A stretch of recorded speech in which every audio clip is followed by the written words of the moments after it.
Frédéric Mazella, président, fondateur de Blablacar.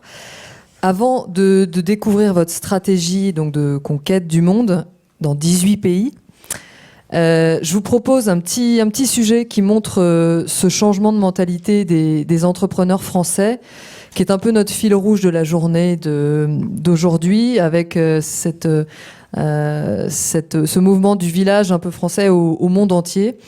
On va regarder ce petit sujet.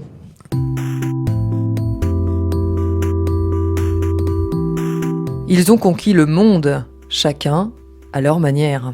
La start-up, c'est ça. C'est-à-dire on peut démarrer de n'importe où, une chambre dans une ferme en Bourgogne, si on est un geek, et brusquement, on va arriver à faire venir le monde entier dans ce qu'on aura inventé. La nouvelle génération d'entrepreneurs, je trouve que ce qu'elle a de nouveau, c'est qu'elle est vraiment dans un bain global. C'est-à-dire qu'elle est, moi j'échange en ce moment avec des jeunes qui partent en Chine dans un accélérateur hardware, qui partent quelques mois au Chili pour Startup Chili, au Portugal, d'autres qui vont étudier à Berkeley pour faire avancer leurs projets. Enfin, je pense qu'on est vraiment dans une période où les Français n'ont pas peur de sortir de chez eux, n'ont pas peur de croquer le monde.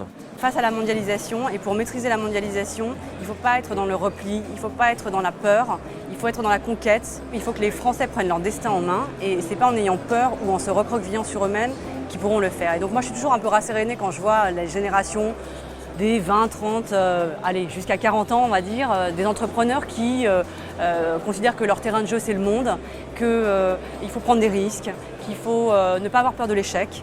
L'entrepreneur c'est le nouveau conquérant.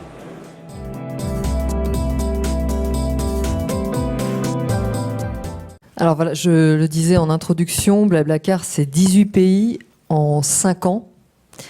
Les dernières en date que vous avez annoncées, c'est Hongrie, Croatie, Serbie, Roumanie. On se doute du coup, vu la rapidité de l'expansion, que vous avez mis en place un véritable process de développement avec des modèles préparés déjà pour les pays que vous visez.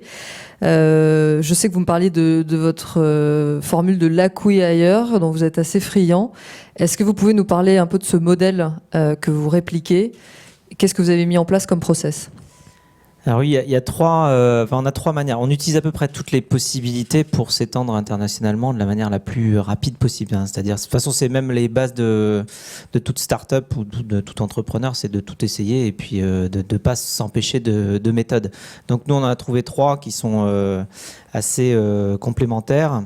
La première qu'on préfère de loin, c'est effectivement de l'acquis-hire, c'est-à-dire trouver sur place, dans le pays, une petite équipe qui a commencé à faire la même chose que nous, du covoiturage longue distance. Et donc, du coup, à ce moment-là, faire un partenariat avec eux en leur amenant à la fois en leur amenant un produit robuste et éprouvé, qui fonctionne pour leur éviter de le développer eux-mêmes, en leur amenant du service relations membres, en fait aussi gestion de communauté, en leur amenant des capitaux et en leur disant maintenant votre rôle à vous avec ces nouveaux ingrédients là, ça va être de faire grandir le service dans le pays beaucoup plus vite. Donc ce qui se passe, c'est que quand on fait ça, on est un énorme accélérateur pour la petite équipe en place, parce que quand on amène le produit, les méthodes d'expansion avec les bonnes méthodes marketing pour grandir, les bonnes méthodes de communication, de positionnement, le branding, le service client, et bien après c'est évidemment toujours beaucoup de travail, mais beaucoup d'opérationnel sur le terrain pour faire connaître la marque et grandir, mais avec tous les bons outils.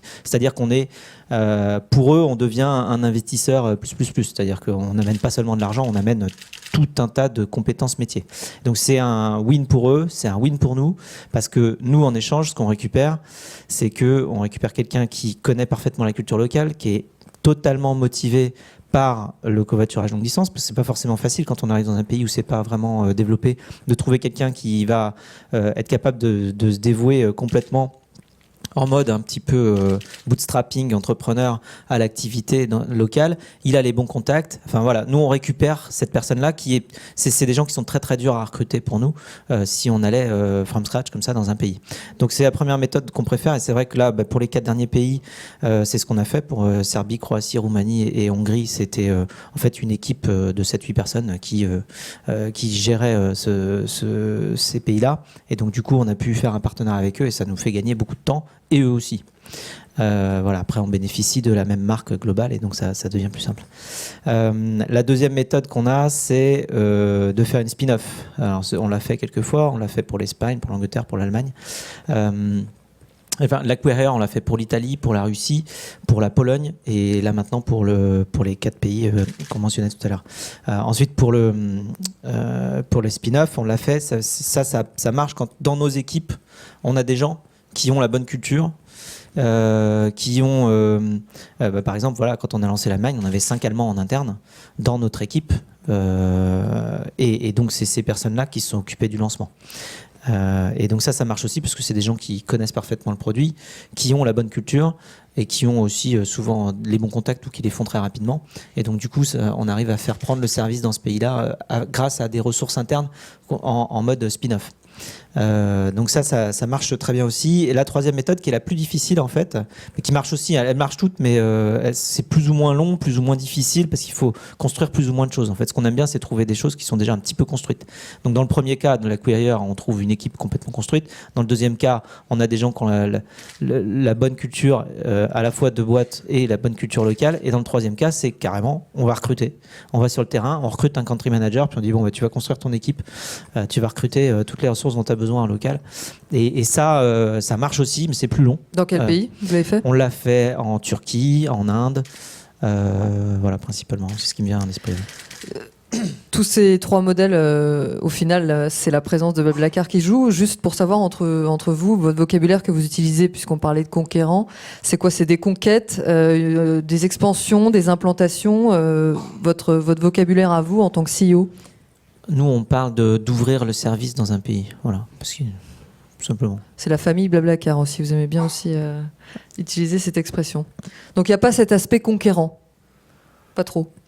Bah, on ne le voit pas comme ça parce qu'on est global dans l'œuf. De toute façon, on sait que notre seul chemin de croissance continue, c'est d'être de toute manière partout. Et assez rapidement. Donc, de toute manière, c'est dans notre ADN. Aujourd'hui, dans la boîte, il y a 29 nationalités. Il y a 250 personnes. Dans notre ADN, c'est international. Donc, de toute manière, on ira partout où ça le justifie. C'est d'ailleurs la particularité un peu de votre développement à l'international. Il y a d'autres startups qui font ça. Vous m'avez cité Spotify. C'est de s'installer et de pas monétiser tout de suite. Et c'est la solution que vous choisissez dans la plupart des pays. Les seuls pays qui sont monétisés pour Blablacar, je crois, donc c'est la France, l'Allemagne et l'Espagne. France, Espagne, Portugal. France, Espagne, Portugal. Vous avez quand même l'idée en tête du pays le plus prometteur. Vous ne communiquez aucun chiffre. Vous parliez de l'adoption de l'habitude du covoiturage. Quel est le marché qui quand même va être le plus rapidement monétisable? Alors c'est assez difficile Et vous le détectez de toute manière, parce qu'on peut faire toutes les prospectives qu'on veut et les défendre toutes. Seule l'implémentation et le développement le prouveront que tel ou tel marché est meilleur que tel autre. Donc c'est assez difficile. Ce qui est sûr, c'est que tous les pays de l'Europe de l'Ouest sont des très très bons candidats à être des très très bons pays de covoiturage. On le voit dans ceux dans lesquels on est le plus avancé, c'est-à-dire que même en France, qui est pour nous le pays le plus mature en covoiturage, donc maintenant sur la planète, parce que on est leader du covoiturage en France maintenant sur la planète en termes de proportion de gens qui utilisent ce moyen pour se déplacer. Et on voit que la croissance est encore phénoménale. Enfin, il n'y a pas de ralentissement de croissance, y compris sur la France, qui est un marché pour nous qui est mature.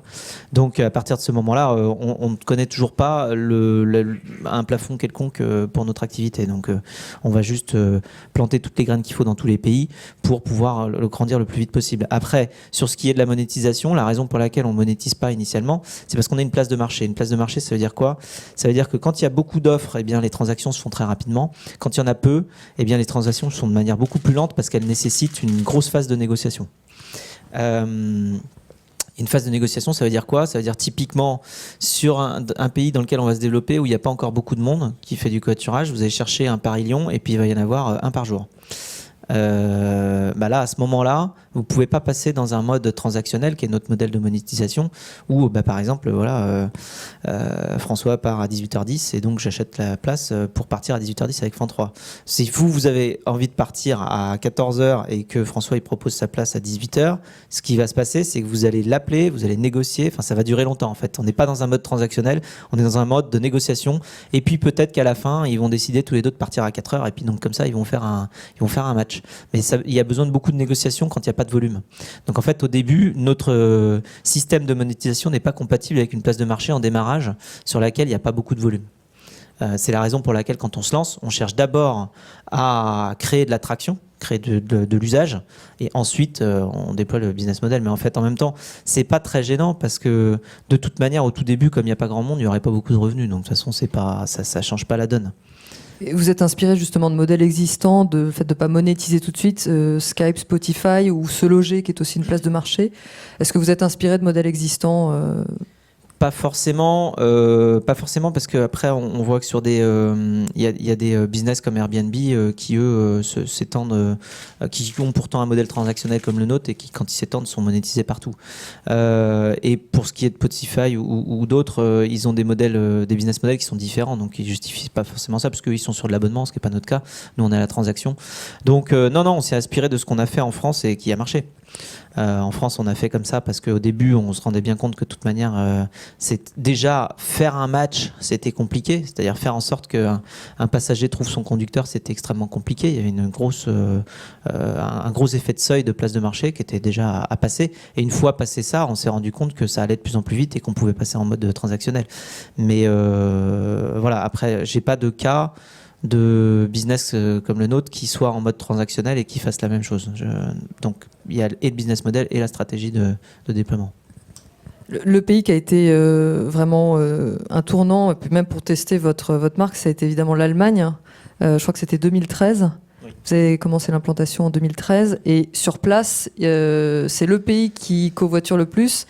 Depuis 2008, il y avait Carpool, qui est toujours votre concurrent. Est-ce que c'est pas trop tard d'arriver dans un pays alors que depuis 2008 il y a Carpool? Alors en Allemagne il s'appelle Mietfahrgelegenheit et en fait aujourd'hui on est leader sur le marché allemand de très très loin. Donc en fait en 2 ans on a réussi à prendre la place de leader sur ce marché-là qui effectivement était pris par un acteur, c'est même plus que 2008, c'est un acteur qui datait de 2000. Donc mais c'est peut-être aussi ça. J'ai dû en trouver un autre parce qu'à mon avis il y en a plusieurs en Allemagne. Enfin, c'est un marché en tout cas qui est il y a Fahrgemeinschaft, il y a Besser Mitfahren, il y a Mietfahrgelegenheit, Mietfahrzentrale. Déjà bien occupé alors. Ouais. Donc est-ce que c'est pas Là, je parle un petit peu allemand du coup maintenant. Moi aussi, mais j'ai jamais covoituré en Allemagne, j'avoue. Donc oui, mais enfin après il y a plein. C'est comme en France, on peut en citer 200 des sites. Bon, il y en a un très gros et puis il y en a plein de petits quoi. Voilà, c'est le fait de se dire, on n'a pas peur. On sait qu'il y a des acteurs qui sont implantés très longue date. Malgré ça, on y va depuis en 2013. Donc comment vous avez pu attaquer ce marché? Qu'est-ce que vous vous êtes dit particulièrement sur l'Allemagne? Déjà, on s'est dit c'est un marché dans lequel il y a plein de gens qui font du covoiturage, donc du coup, ce serait dommage de pas y aller parce que quand même, ça veut dire qu'il y a un marché. Parce que c'est même, c'est différent des autres pays, mais il y a plein de pays dans lesquels les gens font pas du tout de covoiturage. Et le plus dur pour nous, c'est effectivement de créer l'habitude de covoiturage. En fait, en Allemagne, quelque part, c'est un peu plus simple parce que quand on parle de covoiturage à des Allemands, ils savent ce que c'est. Quand on parle de covoiturage à des Turcs ou des Indiens, c'est juste, on est des extraterrestres, quoi. Ils voient pas ce qu'on fait. Donc c'est beaucoup plus dur en fait de grandir dans un pays dans lequel personne sait ce que c'est. En Allemagne, juste on dit on fait du covoiturage, les gens vont ah oui très bien. Enfin c'est beaucoup plus simple là. Le premier usage est plus simple. Donc du coup Mais en arrivant, vous avez joué sur quoi pour vous démarquer justement des autres? On a joué sur beaucoup de communication. En fait, ils ont fait aussi quelque chose d'assez surprenant. C'est-à-dire que nous, quand on déploie un nouveau produit, on le déploie de manière très séquencée. C'est-à-dire qu'en France, quand on a déployé notre produit de booking en ligne, on a mis 14 mois. En Espagne, on a mis des mois et des mois. Enfin, on y va doucement parce que justement, d'une part, il y a une question d'habitude et d'autre part, il y a une question de rodage du produit. C'est-à-dire que toutes les boîtes globales ou multinationales font ça. C'est-à-dire quand on fait un rollout, on ne fait pas un big bang. On ne fait pas du jour au lendemain, tac, on change une feature et c'est pour les millions de gens en même temps. Parce que ça, c'est extrêmement dangereux parce que quand on fait ça, si le produit est démoulé un peu chaud, ce qui arrive quand même assez souvent parce que les bugs ça fait partie de la vie digitale, eh bien on se retrouve avec une volée de bois vert en face, quoi, parce que les utilisateurs ils disent attendez, vous m'avez déployé un truc là qui marche pas, et là c'est ce qu'on fait, c'est que du coup on se retrouve avec le service client qui explose. C'est ce qui est arrivé à Mietfahr Gelegenheit. Ils ont voulu faire la même chose que nous, le même booking system qu'ils n'avaient pas, mais ils l'ont déployé du jour au lendemain sur une communauté de plusieurs millions de personnes. Donc, ils ont pris une volée de bois vert. Ils pouvaient plus mettre un seul mot sur leur page Facebook sans qu'il y ait 200 commentaires qui les insultent. Ils avaient leur service client qui scalait pas parce que, du coup, comme les fonctionnalités n'étaient pas rodées, le produit n'était pas fait. Faire un Big Bang sur une communauté de plusieurs millions de personnes, c'est extrêmement dangereux. Extrêmement dangereux. Et nous, à ce moment-là, on se dit, on va lancer, nous, à côté. Voilà. Et donc, voilà, c'est extrêmement simple.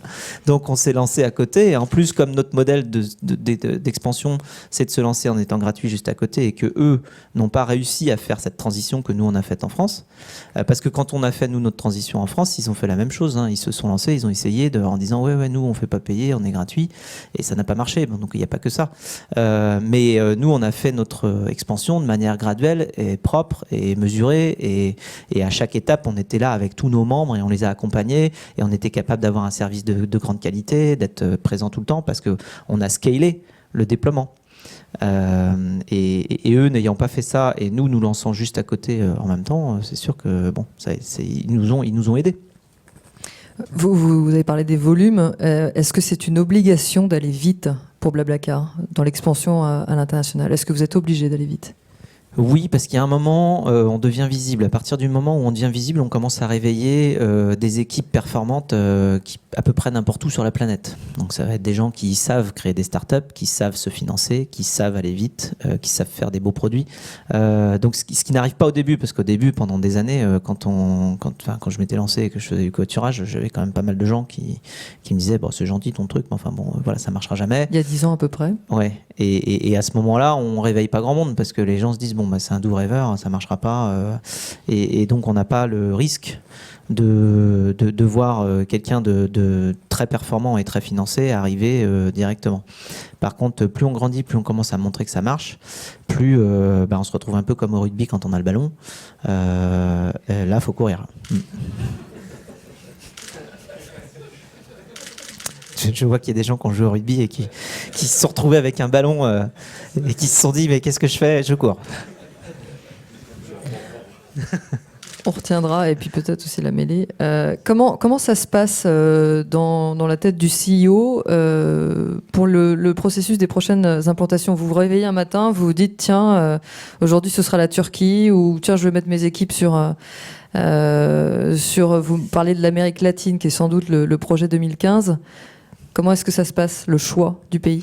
Alors, heureusement qu'avec une boîte de 250 personnes qui a levé 100 millions, c'est un petit peu plus articulé que ça sur la réflexion. Je ne peux pas me permettre de dire tiens, j'aimerais bien aller aux Philippines ou je ne sais où. Donc non, on fait une étude de marché assez poussée. Il faut qu'on aligne 3 choses pour pouvoir aller dans un pays. La première, c'est que le marché soit intéressant. Alors là, on a tout un tas de critères qu'on scanne et on se dit tiens, alors ils sont X millions sur Facebook, ils sont tous connectés sur mobile, les transports, l'alternative des transports est chère, l'essence est chère, voilà, il y a de quoi y aller. On pense que ça peut mordre parce que justement il y aurait un intérêt et pour les conducteurs et pour les passagers dans ce pays-là. Donc voilà, on étudie tout un tas de critères. Donc, le premier, c'est le marché. Le deuxième, ça va être est-ce qu'on a la bande passante, tout simplement, pour lancer un pays? Parce que, mine de rien, quand on lance un pays, on a l'impression que c'est comme ça, on claque des doigts, on traduit, sauf que non. Lancer l'Inde, ça a occupé 60 personnes en interne. Lancer les autres pays, c'est pareil. Donc, en fait, quand on lance un nouveau pays, on mobilise une grosse partie de nos effectifs sur ce lancement-là. Il y a des gens qui sont sur place, il y a une équipe recrutée sur place, il y a des gens de chez nous qui vont sur place, et il y a des gens de chez nous qui restent au headquarter pour supporter ce lancement. Donc, c'est extrêmement coûteux.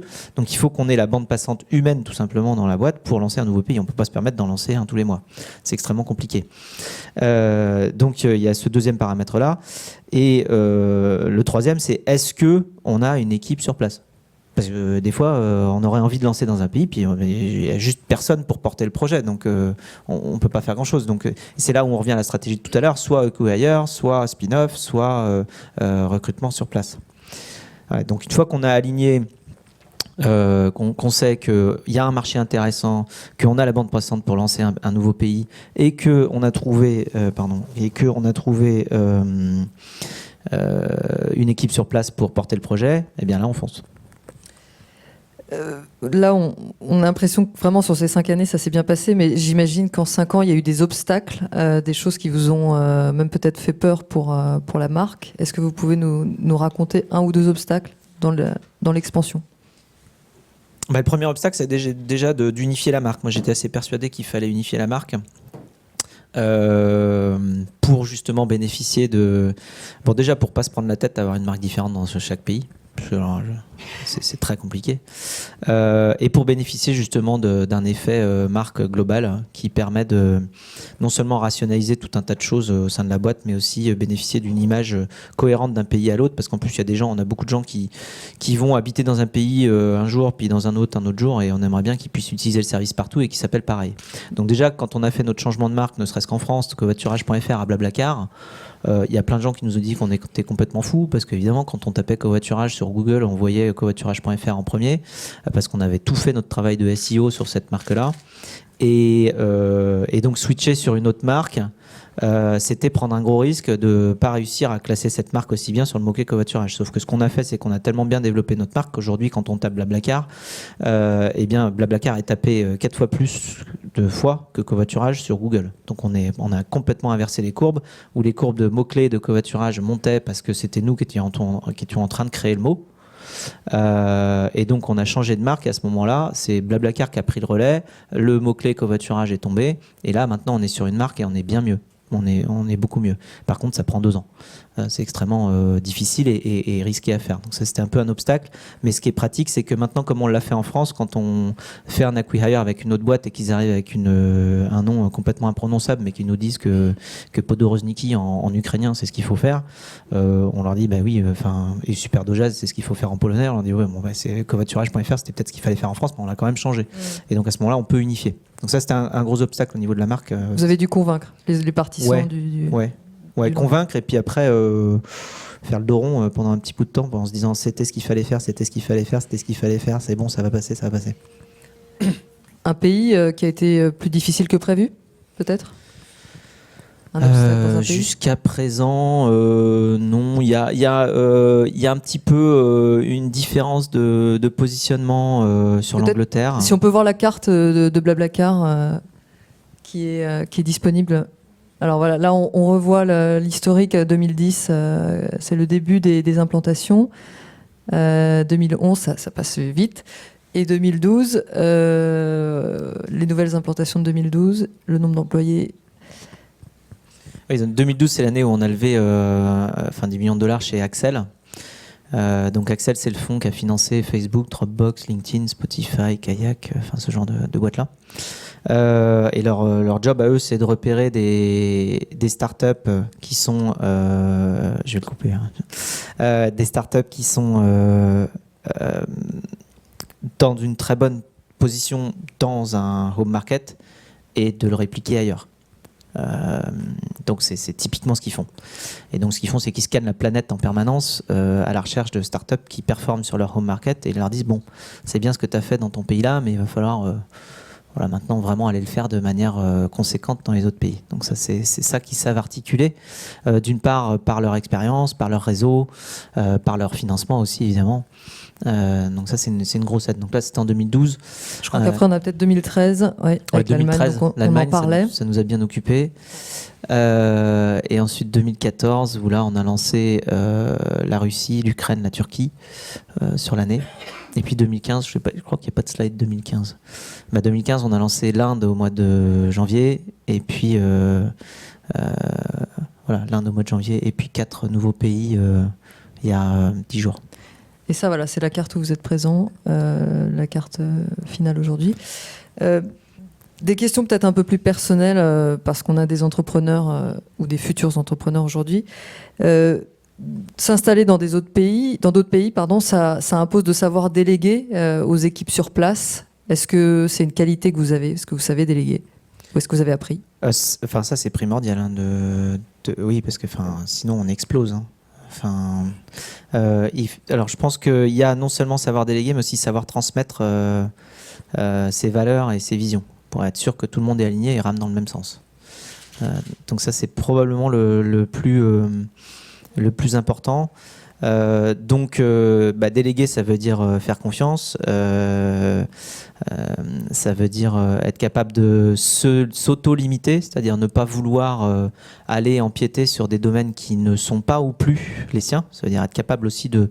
Moi, j'ai passé mon temps à découper mon job, en fait. Tous les mois, mon job change parce que tous les mois, je recule, tous les mois, je donne quelque chose que je faisais à quelqu'un d'autre. Mais à partir du moment où je lui donne, il faut que je le fasse plus. Alors, il y a une petite période pendant 2-3 mois où on a quand même envie d'avoir les doigts dedans un petit peu. On a envie de répondre à son téléphone. Oui, mais ça faut que je le coupe parce que là, en plus, ça tweet. Alors, je vais le couper comme ça, on sera tranquille parce que il arrête pas de sonner. Donc, il va plus sonner. Donc, se poser des limites. Oui, se poser. Et faire confiance. Un scope, c'est-à-dire dire voilà, ça je fais pas. À partir du moment où je le fais pas, c'est quelqu'un d'autre qui est responsable de ça. Donc faire les points, mais et après oui, on a développé une structure assez responsabilisée, autonome. Bon, on croit beaucoup nous d'une part à avoir une équipe sur place parce que c'est la clé de l'intégration du service dans le pays. Donc on a les headquarters à Paris où il y a 160 personnes et puis ensuite il y a 90 personnes qui sont dans 10 autres pays. Et donc on a des petites équipes sur place dont le rôle c'est de développer vraiment le service de la manière la plus efficace et intégrée au pays. Et donc forcément dans tous ces pays-là, et c'est pour ça que ça marche bien en acquihire, il faut des gens avec un esprit entrepreneurial fort. Mais qui dit entrepreneur dit management forcément pas hiérarchique. C'est un management plutôt de type coaching, partage d'expérience et puis vas-y, t'es entrepreneur dans ton pays et fais tout ce qu'il faut en autonome en utilisant les outils qu'on te donne.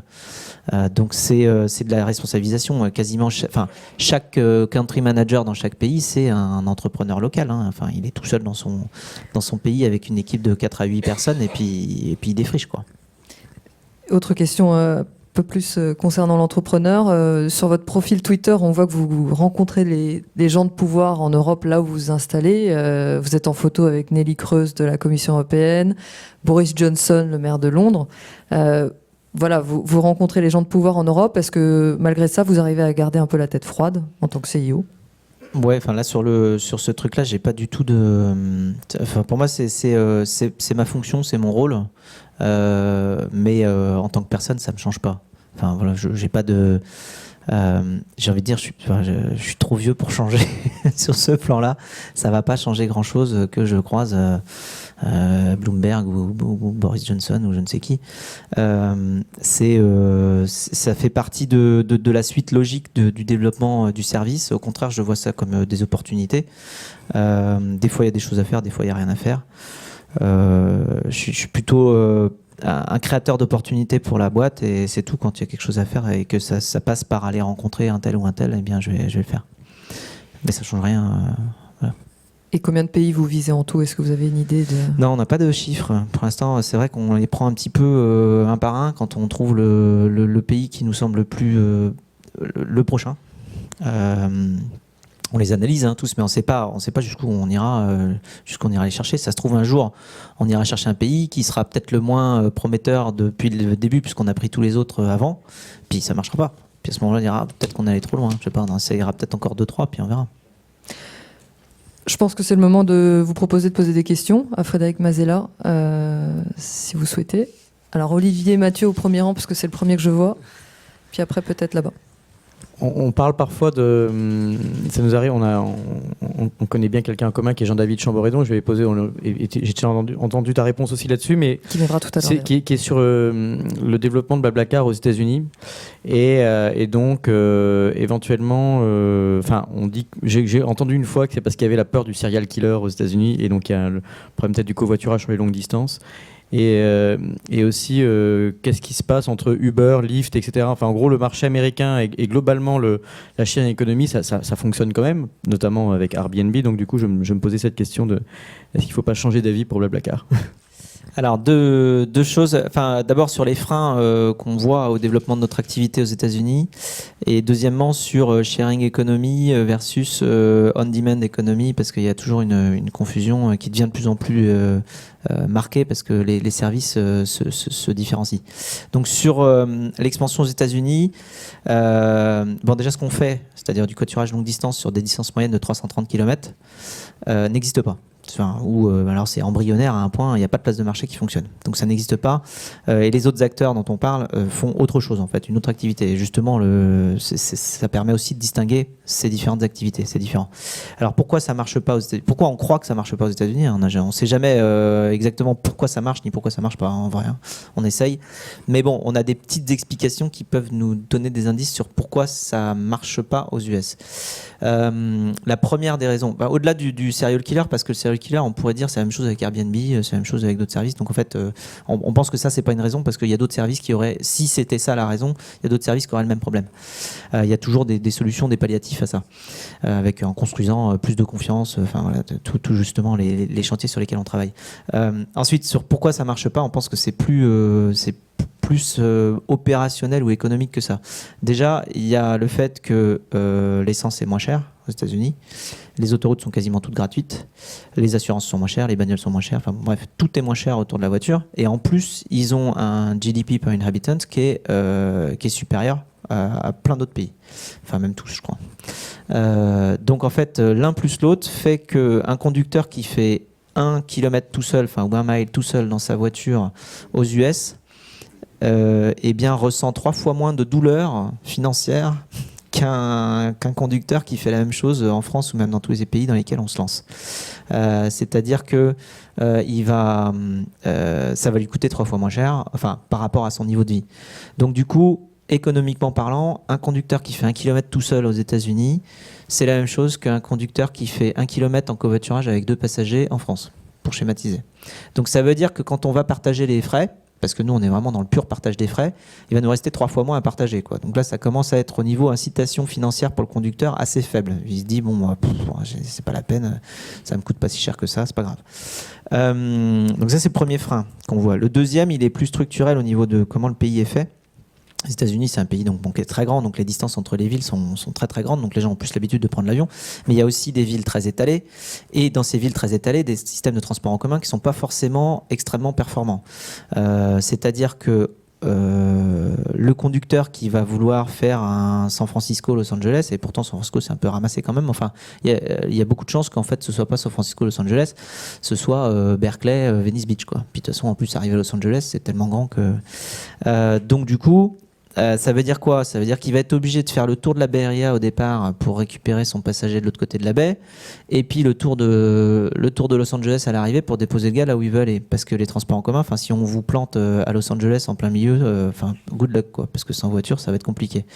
Donc du coup le conducteur est obligé de faire le tour de la ville pour aller déposer ses passagers. Ce qui n'est pas le cas en Europe, parce que nous quand on fait Paris-Lyon, les gars ils se donnent rendez-vous porte d'Orléans, puis ils se déposent à Lyon-Perrache et puis c'est fini, quoi.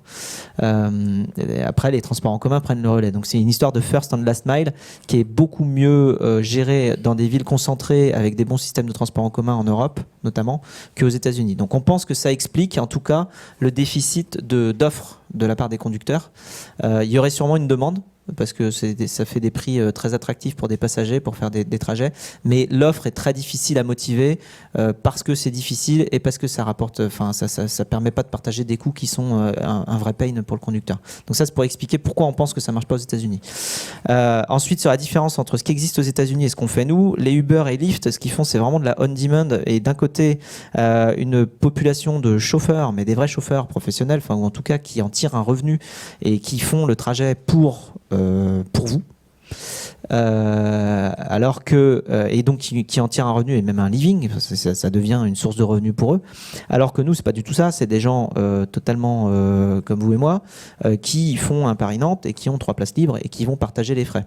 La meilleure preuve de ça, c'est que le prix au kilomètre sur Blablacar c'est entre 20 et 50 fois moins cher que sur Uber. Nous, on est à 7 centimes du kilomètre. Ça voudrait dire qu'une course dans Paris en covoiturage, en partage des frais, pur partage des frais, sur 5 km, km, ça vaudrait 35 centimes. C'est pas tellement le cas avec les services Uber et compagnie.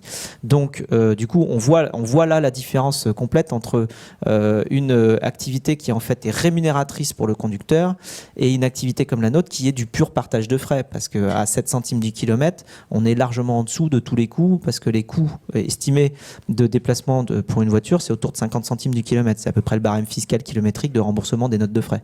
Donc pour dépasser 50 centimes du kilomètre, quand on prend un passager à 7 centimes du kilomètre, il faut déjà dépasser 8 passagers, et donc ça rentre pas, donc c'est pas possible. Donc en fait, nous on est dans la limite vraiment du partage des frais, et c'est ça qui fait une grosse différence, et c'est ça qui crée aussi des places de marché complètement différentes. C'est-à-dire d'un côté des services comme Uber et Lyft vont avoir une population de chauffeurs rémunérés d'un côté et de passagers qui ont suffisamment d'argent d'ailleurs pour se payer des trajets à un prix très élevé en rapport kilomètre, parce qu'ils sont pressés, parce que c'est en ville tout ça.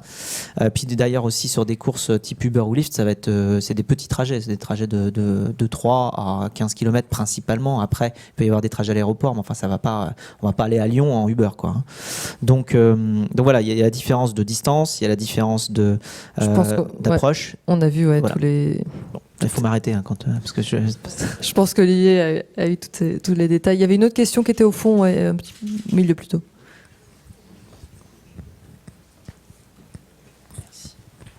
Bonjour, Augustin Matus, Société Elixis. J'avais une petite question plus sur le côté, on avait parlé des idées depuis tout à l'heure, discussion qui revient assez souvent. L'idée de faire du covoiturage en France, c'était finalement quand même beaucoup évangéliser le marché. Ça a été long. Avant de faire une levée de fonds avec Isaïe en 2010, il y a eu quand même plusieurs années où il fallait tenir pour évangéliser. Est-ce que vous pouvez nous parler justement de votre ressenti dans ces moments-là, de nous dire qu'est-ce qui vous a fait tenir justement par rapport à une structure qui n'était pas encore à gagner de l'argent, qui même plutôt en perdait. Voilà. Quel a été votre ressenti? Qu'est-ce qui vous a fait tenir? Et peut-être à la limite, est-ce que Isaïe a été providentiel aussi pour vous apporter beaucoup, j'imagine, en accompagnement? Alors oui, Isaïe a beaucoup aidé. Les gens qui nous avaient rejoints avant aussi en tant que business angels aussi, puisqu'ils nous ont permis de financer une partie du développement aussi dans des années très critiques. Parce qu'il y a eu plusieurs étapes en fait. Au tout début, c'était 100 000 euros en 2 ans auprès de différentes personnes qui croyaient en l'idée. Donc principalement des amis ou des connexions business qui trouvaient que c'était bien. Ensuite, il y a eu des business angels pour 600 000 euros et ensuite, il y a eu Isaïe à 1,2 million.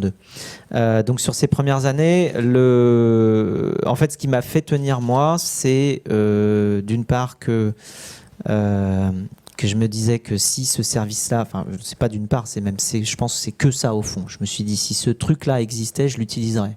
Là, on est dans les années 2000, c'est ça? Ou 2000, non, 2004, 2005, quoi. 2004, ouais. Enfin, de 2004-2005 à 2009, quoi. C'est qu'à partir de 2009 où, quand même, là, je me suis dit, bon, ça y est, ça commence à marcher, quoi. 2009-2010. Mais avant, c'était, si ce truc-là existait at scale, c'est sûr que je l'utiliserais. Et comme je suis pas non plus un extraterrestre, ça veut dire que on est sur un marché potentiellement très large de gens normaux, entre guillemets, qui utiliseront ce service-là. Donc je me suis dit, il faut juste s'arranger pour le faire marcher. Enfin, je ne lâcherai pas tant qu'il ne marchera pas, parce que, alors d'ailleurs pendant les premières années c'était assez marrant, parce que quand ça commençait à marcher, j'arrivais à trouver des covoiturages, alors j'étais assez souple, hein, c'est-à-dire que je pouvais partir la veille ou le lendemain, enfin voilà, je négociais avec les conducteurs ce que je pouvais pour faire mes trajets quand ça m'arrangeait. Et parce que j'étais passager, j'avais pas de voiture, et je me souviens de ma mère un jour qui me dit, bon je sais pas trop à quoi ça sert ton truc, mais moi je te vois plus souvent. Parce qu'elle habite en Vendée, donc du coup je faisais Paris-Vendée assez souvent en covoiturage. Je dis bah voilà, bah justement ça sert à ça. Ça sert à ce que je te vois plus souvent parce que ça me coûte moins cher et en plus je peux faire du porte-à-porte parce qu'en général je me faisais déposer carrément devant la maison au fin fond de la Vendée, donc c'était assez pratique. Donc voilà, je pense que ce qui m'a fait tenir moi, c'est la conviction en tant qu'utilisateur que si ce truc-là existait, je l'utiliserais et que donc c'était pas possible que ça marche pas. Par contre, il y avait une grosse barre à passer qui était un seuil d'utilisation pour avoir la masse critique et la place de marché qui fasse que maintenant on va chercher n'importe quel trajet puis on trouve des voitures. Je pense que nos entrepreneurs doivent commencer à avoir faim, mais s'il y a une dernière question avant la pause du déjeuner.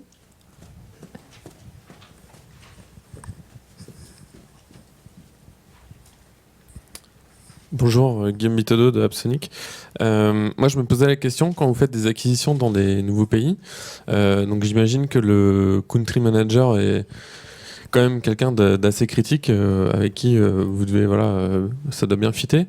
Par contre, qu'est-ce qui se passe sur le reste des équipes? Est-ce que vous avez eu des difficultés? Est-ce que, un peu comme Google, vous avez un cérémonial pour blablacariser les équipes? Enfin, voilà, comment ça se passe Des t-shirts. Alors on a des t-shirts Fun and Serious. Alors il y a tout un tas de choses aussi. On a développé beaucoup de valeurs parce que comme on grandit très vite, il y a 2 ans on était 60, il y a 1 an on était 110 et maintenant on est 250. Donc comme on grandit très vite, passer les valeurs aux différentes équipes, c'est assez compliqué. Donc ce qu'on a fait il y a 2 ans, c'est qu'on les a articulées. On a écrit nos valeurs. Alors on a tout un tas de valeurs, on en a une dizaine. Il y a des valeurs comme The member is the boss, où on dit voilà, le client a raison, donc de toute façon on se débrouillera pour qu'il soit content. C'est basique, mais bon voilà. Il y a d'autres valeurs, share more, learn more, parce qu'on partage tous ce qu'on apprend ensemble pour progresser ensemble. Il y a des valeurs comme fail, learn, succeed qui sont c'est ok de failer parce que ça fait partie du processus d'apprentissage. Donc si on n'échoue pas, c'est qu'on n'essaye pas en fait. Donc du coup c'est des valeurs comme ça pour bien être orienté dans l'action et faire en sorte que ce soit plus facile pour les nouveaux de nous intégrer. Après, on a un programme d'onboarding où les gens ils ont une semaine complète à Paris, où qu'ils soient sur la planète, ils viennent une semaine à Paris où tous les départements, tous les chefs de département leur présentent ce qu'ils font en leur disant voilà comment ça se passe au département produit, au département croissance, au département data, admin, communication, voilà ce qu'on fait, tech. Donc ça c'est très important parce que ça permet aux gens de comprendre comment marche la machine. Ensuite, pour l'intégration des nouveaux, on a aussi un truc, alors là tout bête, il faut absolument le faire, ça c'est un parrain, c'est super bête. Un nouveau, il a un parrain, et le parrain c'est quelqu'un qui est dans la boîte depuis plus d'1 an, ce qui pour nous est pas mal une éternité, d'ailleurs on a du mal à en avoir assez, et qui est pas dans le même département, parce que sinon il y a une relation hiérarchique et ça marche plus. Mais donc voilà, donc chaque nouveau a un parrain, et le parrain en gros il va combler toutes les choses qu'on n'a peut-être pas pu expliquer de manière formelle, parce qu'il va pouvoir répondre à toutes les questions, puis au moins ça fait un référent au nouveau à qui il peut demander un peu tout un tas de choses en mode conseiller. Qu'est-ce qu'on fait d'autre? Voilà, après on a plein de trucs. Tous les vendredis matins on a un petit déj tous ensemble. Tous les mercredis on a une séance où il y a un département qui présente ce qu'il a fait dans les dernières semaines et ce qu'il va faire dans les prochaines semaines. Donc ça a une valeur à la fois d'identification de qui fait quoi, mais aussi de responsabilisation vis-à-vis de la personne qui présente. Ensuite, voilà, on fait des événements comme le week-end dernier, là, ce vendredi, samedi, dimanche, on était tous ensemble, donc 257 personnes aux Deux Alpes. On a fait un week-end ski qui était incroyable. Donc voilà. Alors à chaque fois, chaque année, on se dit voilà, c'est la dernière année parce que ça devient compliqué. Parce que la première année 60, emmener 60 personnes au ski, ça se fait. 110, ça commence à être un peu sport. Là, cette année, c'était très sport. Et donc, je sais pas combien on sera l'an prochain, mais j'espère qu'on pourra garder ça, mais ce sera peut-être pas au ski, quoi, parce que ça devient compliqué. Mais ça fait une ambiance complètement dingue, parce que du coup, il y a 90 personnes qui viennent des 4 coins de la planète et 160 qui sont sur Paris.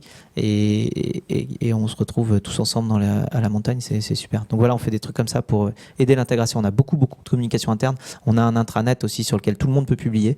Donc tous les gens peuvent publier des articles. Alors en général, la seule obligation, c'est de mettre des photos dans l'article parce que sinon c'est un peu dur un peu indigeste. Donc faut mettre des illustrations. Et qu'est-ce qu'on fait d'autre? On fait tout un tas de trucs. Du coup, ce qu'on a fait, on s'est rendu compte qu'on faisait plein de trucs bien quand on a fait l'étude Great Place to Work. Parce que la première fois, on a participé l'an dernier, on est arrivé 4e, alors qu'on était nouveau dans ce type de démarche-là. Et que sur les 15 premiers, il n'y avait pas une seule boîte qui participait pour la première fois. Parce que en fait ça donne aussi des indicateurs pour s'améliorer d'année en année, le Great Place to Work. Donc ça permet de voir où est-ce qu'on pêche et de se dire ah tiens, là, si on va changer ça, puis comme ça on sera meilleur l'an prochain. Et donc nous et là on a reparticipé cette année. Alors, cette année on était 6e, mais ce que nous ont dit les gens de Great Place to Work, ils nous ont dit qu'ils n'ont jamais vu ça dans une boîte en croissance qui maintient son classement. En gros, on est quand même encore dans les tout premiers sur je sais pas combien, 160 boîtes qu'on postulé. On est encore dans les tout premiers alors que on a fait un scaling de 110 à 250. C'est-à-dire qu'en termes de maintien de la culture, de la motivation, voilà, on a quand même encaissé l'exemple beaucoup. du classement, ouais. Un élément fédérateur. Je suis obligé de vous couper parce qu'on est obligé de faire la pause déjeuner manger, maintenant. je pense que ça Voilà, ira à tout le monde. aussi. Merci beaucoup, Frédéric Merci Mazella. beaucoup.